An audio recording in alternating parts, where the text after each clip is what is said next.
Dans cette vidéo, je vais te montrer la meilleure façon d'investir 10 000 € pour aller chercher les plus gros multiples lors du bull run. Nous allons voir ensemble pas à pas le pas d'action que je mettrais en place si j'avais maintenant 10 000 € à investir. Et avec pour but d'aller performer un maximum. Au cours de cette vidéo, on va définir ensemble notre profil d'investisseur, les différents objectifs que l'on va se fixer en passant par la construction de notre portefeuille, définir une stratégie gagnante, la sélection des meilleurs cryptos dans les meilleures narratives et enfin pour finir, la prise de profit.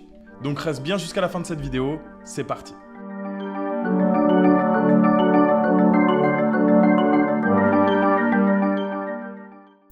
Nous allons donc commencer par définir notre profil d'investisseur. Et la question que je vais me poser est la suivante. Quelle est ma tolérance au risque ? Est-ce qu'elle est plutôt faible, moyenne ou risquée ? Est-ce que je suis prêt à perdre 10, 20, 30, 40, 50, 100% de mon capital ? Il n'y a pas de mauvaise réponse à ça, mais seulement des profils différents. Plus je vais prendre de risques, plus naturellement je vais avoir un plus grand potentiel d'évolution. Mais attention, parce qu'en parallèle, cela veut également dire que je m'expose à de plus grosses pertes. Personnellement, je vais partir sur un profil risqué. C'est-à-dire qu'au vu du capital investi, je suis prêt à perdre cet argent et ma tolérance au risque est plutôt élevée. Ce qui m'amène donc à la question suivante. Quels sont mes objectifs de gain ? Personnellement, dans cette vidéo, je vais me fixer comme objectif de multiplier mon capital par 10. Un grand objectif, certes, je le conçois, mais réalisable au vu des performances que l'on a pu réaliser grâce à la méthode CryptoOasis lors des précédents bull runs. La troisième question que je vais donc me poser, c'est sur quelle temporalité est-ce que je vais vouloir réaliser ces performances ? Est-ce que c'est plutôt sur du court, moyen, long terme ? Plutôt sur 6 mois, 2 ans, 5 ans ? Personnellement, j'ai plutôt une vision moyen terme d'une durée d'environ 18 à 24 mois, ce qui représente potentiellement la fenêtre de tir du bull run. On va donc passer à l'étape suivante qui est la construction de notre portefeuille. Et oui, en effet, pour multiplier mon capital par 10, il va être crucial de sélectionner les bonnes crypto-monnaies. Et naturellement, tout ça demande une analyse. Bien évidemment, je ne vais pas les choisir au hasard, autrement à ce moment-là, autant aller acheter un ticket de loto et prier le bon Dieu pour que mes numéros sortent. Donc dans un premier temps, ce qu'on va faire, c'est regarder un petit peu dans le contexte dans lequel nous sommes. Aujourd'hui, à l'heure où je tourne cette vidéo, où est-ce que je me situe dans le cycle ? Car ce qu'il faut savoir, c'est que le marché des cryptos connaît des cycles de 4 ans en moyenne. 1 an d'accumulation, 2 ans de bull market, puis 1 an de bear market. Et on recommence. C'est comme ça que se sont passés les 3 précédents cycles. Donc si on regarde où l'on se situe dans ce fameux cycle à l'heure où on tourne cette vidéo, eh bien on peut constater que nous sommes qu'à quelques mois, quelques semaines du prochain halving. Et qu'est-ce qui se passe après chaque halving dans chaque cycle ? Eh bien on peut voir que, voilà, les halvings c'est là les petits traits gris. Eh bien quelques mois après chaque halving, le prix s'emballe, le cours s'apprécie et on connaît des nouveaux plus hauts. Bam. Si on regarde à chaque fois les petits carrés verts, les périodes de bull run, à chaque fois l'histoire se répète, c'est toujours la même chose. Donc ce qu'on peut en conclure, c'est que le pire est derrière nous et que le meilleur reste à venir. Petit rappel de ce qu'est un halving. Le halving est un événement conçu dans le code informatique de Bitcoin, prévu tous les 210 000 blocs minés, donc environ tous les 4 ans. Pour faire simple, cet événement réduit le nombre de récompenses par 2 aux mineurs. Les mineurs sont les personnes ou les entités qui mettent à disposition leur puissance de calcul pour résoudre des équations sur la blockchain. Donc naturellement, pour sécuriser le réseau et pour valider des blocs, c'est pour ça qu'on appelle ça des chaînes de blocs, blockchain. Et donc pour ça, les mineurs sont rémunérés en Bitcoin. Et à chaque halving, eh bien, le nombre de récompenses est divisé par 2. Donc naturellement, le nombre de nouveaux bitcoins émis sur le marché est également divisé par 2, ce qui crée une pression acheteuse. C'est la loi de l'offre et la demande. Plus un actif se fait rare et plus en face la demande augmente, la résultante de ça, naturellement, c'est que les cours s'apprécient et que le marché augmente. Pour revenir à la construction de notre portefeuille, on va donc le diviser en 2 parties distinctes. Une partie sur des actifs plutôt sécuritaires et une seconde partie sur des actifs plus risqués, mais là où on va aller chercher le plus de performance. Pour les actifs sécuritaires, ce que l'on va faire, c'est qu'on va se positionner sur les leaders et les projets les plus solides dans les meilleures narratives. Le but avec ça, c'est d'aller chercher des profits certes, mais surtout de sécuriser notre portefeuille. Parce que le but, c'est pas non plus de faire du casino et de faire un all-in. Et de l'autre côté, on va allouer la seconde partie de notre portefeuille qui, lui, est plus risqué et dont l'objectif est de performer un maximum sur des projets avec de plus faibles capitalisations et naturellement avec de plus gros potentiels d'évolution dans les narratifs d'avenir. Par exemple, si on se rend sur CoinGecko et qu'on regarde le classement par catégorie, par narrative, on peut voir que des secteurs d'avenir comme l'intelligence artificielle sont encore loin au classement, alors que selon moi, ce sont des narratifs qui sont clairement sous-cotés et où on va pouvoir dénicher des pépites. On va donc passer à l'étape suivante. Avant de sélectionner les meilleurs cryptos, on va ensemble définir notre stratégie, notre plan d'action. Quand tu travailles, tu échanges ton temps contre de l'argent. Et quand tu investis, tu fais travailler l'argent pour toi. Donc avec de l'argent, tu fais encore plus d'argent. Mais comme tu l'as compris, il faut un facteur qui est très important, c'est l'argent. Ce que l'on appelle de la liquidité. Tu vas donc devoir définir en fonction de ta situation et de tes moyens, à quelle fréquence est-ce que tu vas pouvoir réinvestir. Est-ce que c'est tous les mois? Est-ce que c'est toutes les semaines? Est-ce que c'est tous les jours? Parce que ça va avoir un impact significatif sur ton portefeuille. Comme disait Albert Einstein, les intérêts composés sont la 8e merveille du monde.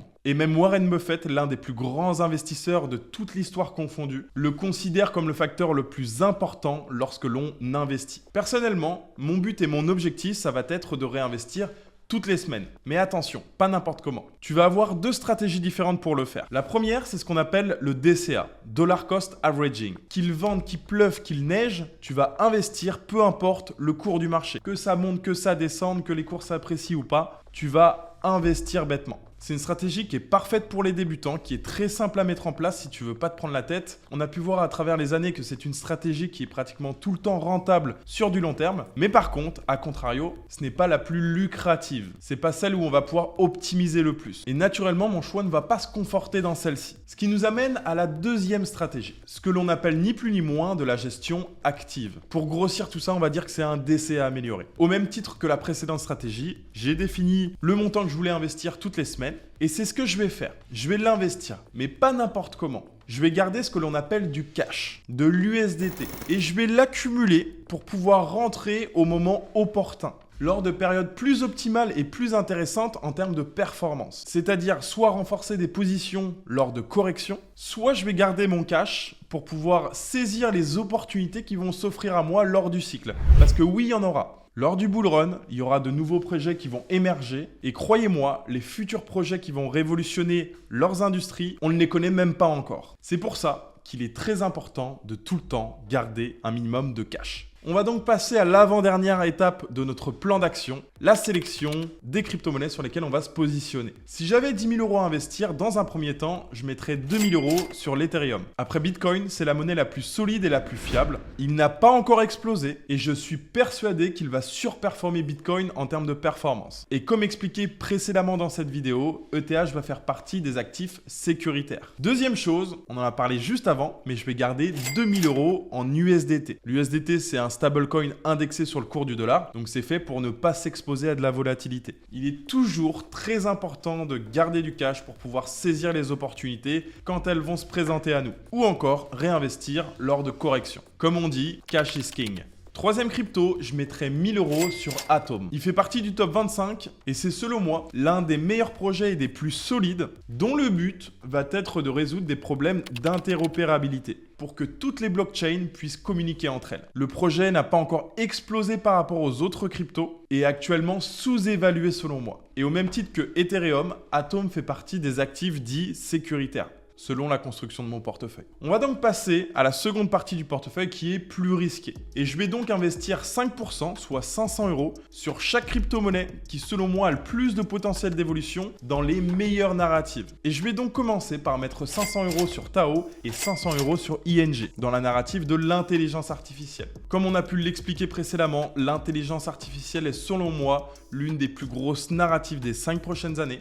Et le fait de pouvoir coupler la blockchain et l'intelligence artificielle va pouvoir résoudre énormément de choses et est en train de devenir une réelle révolution technologique. Ensuite, je mettrai 500 € sur Rio et 500 € sur Centrifuge dans la narrative des RWA. Donc RWA, ça veut dire Real World Assets. Et c'est tout simplement la tokenisation des actifs réels dans le monde. Cette narrative pourrait atteindre plus d'1 trillion d'ici 2030 de valeur et va pouvoir donner beaucoup d'avantages comme l'accessibilité à l'investissement, la réduction des frais de transaction ou encore la liquidité des actifs. Ensuite, je mettrai 500 € sur RNDR, donc Render, et 500 € sur AKT, Akash Network, dans la narrative des DPIN. C'est un acronyme pour Decentralized Physical Infrastructure Network, qui veut dire en français un réseau d'infrastructures physiques décentralisé.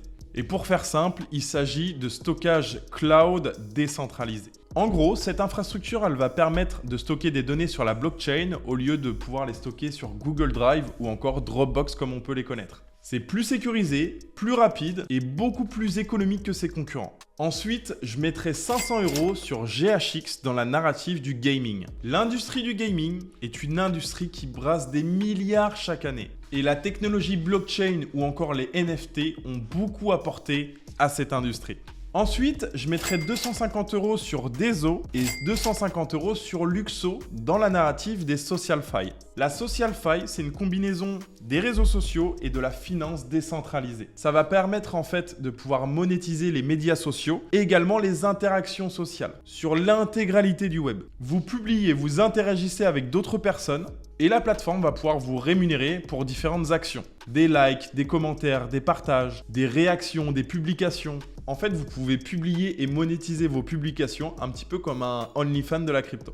Et si on regarde bien, aujourd'hui, les réseaux sociaux font partie des plus grandes entreprises de ce monde, comme Facebook et j'en passe. Naturellement, cette narrative ne peut que avoir de grandes perspectives d'avenir selon moi. Et les derniers 1000 € restants, je les investirai sur des projets low cap, donc à faible capitalisation, plus risqués pour aller chercher des potentiels x100. Encore une fois, n'investissez pas bêtement sur les crypto-monnaies que je viens de vous partager. Ce n'est en aucun cas un conseil en investissement. Faites vos propres recherches et générez votre propre opinion sur la chose. C'est très important. Et enfin, dernier point, prendre des profits. Sans doute le plus compliqué à faire, mais aussi le plus important. Personne n'a envie de prendre des profits quand tout monte, quand les cours s'emballent, quand tout est dans le vert. Et pourtant, c'est là qu'il faut prendre des profits. Parce que retiens bien une chose, tant que tu n'as pas vendu, tu n'as pas gagné. Il est très important de se payer, de prendre des bénéfices. Et cette fameuse prise de bénéfices, elle doit se faire de manière stratégique. Il arrive souvent, lorsque le marché s'emballe, que nous soyons tentés de laisser monter. Et à contrario, il serait aussi en parallèle très frustrant de vendre toute sa position sur une crypto-monnaie alors que ça continue de monter. Et c'est pourquoi on ne vend jamais tout d'un coup et qu'il faut prendre des bénéfices de manière partielle. La plupart du temps, je prends des profits en 4 temps différents. Premier objectif de gain, je vais vendre 30% de ma position et laisser courir le reste. Deuxième objectif de gain, je vais prendre 50% de profit sur ma position. Troisième objectif de gain, là, je vais prendre 75% de profit sur ma position. Et avec ce processus, on a déjà pris 3/4 de nos profits. Donc on s'est entre guillemets sécurisé. Et ce que je vais faire, c'est que je vais laisser courir le restant. Au cas où, si on peut avoir une belle surprise, si les cours s'emballent. Comme ça, je ne regretterai rien. On arrive donc à la fin de cette vidéo. Si tu veux découvrir la méthode CryptoOasis qui nous a permis lors du précédent bull run de multiplier notre capital par 10, je t'invite à cliquer sur le lien dans la description de cette vidéo. Tu pourras accéder à une masterclass 100% gratuite où on te dévoile tous les secrets de notre méthode. N'hésite pas à liker cette vidéo si elle t'a plu, à me partager ton avis et sur quelle crypto-monnaie tu aurais investi dans les commentaires. Et surtout, n'hésite pas à t'abonner et activer la cloche si tu veux exploser ton wallet lors du bull run parce que beaucoup d'autres vidéos sont à venir. Ciao, ciao, c'était Evan et on se dit à très bientôt.